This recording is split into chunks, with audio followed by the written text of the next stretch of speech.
عمار سعداني يغادر أخيرا قصر حيدر لأسباب صحية بعد أن تربع على عرش الحزب العديد لأكثر من 3 سنوات.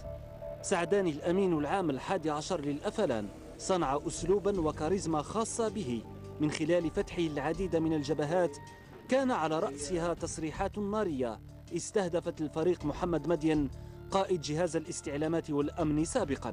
هو المهماز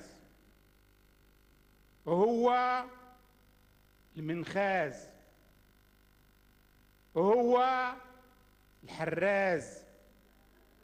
سعداني كسر كل الطابوهات وفتح كل الملفات وبجرأة غير معهودة لدى ساسة الجزائر هاجم الجميع إلا الرئيس والمؤسسة العسكرية.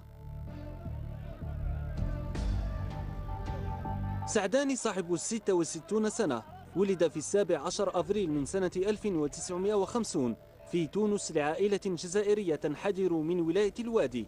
تقلد العديد من المناصب السامية بالدولة، يعتبر من قدام الاتحاد العام للعمال الجزائريين. تم تعيينه سفيرا ورئيسا للمجلس الشعبي الوطني من سنة 2002 حتى سنة 2007، ثم مستشارا إلى غاية تعيينه أمينا عاما للأفلان في 29 أوت سنة 2013. عمار سعداني والذي يعتبر السياسي الأول في الجزائر الذي أطلق تصريحات نارية على الرجل السابق بالمخابرات الجزائرية الجنرال توفيق في سنة 2014، تحدى خصومه بتصريحات يراها الكثير من المتابعين مثيرة للجدل.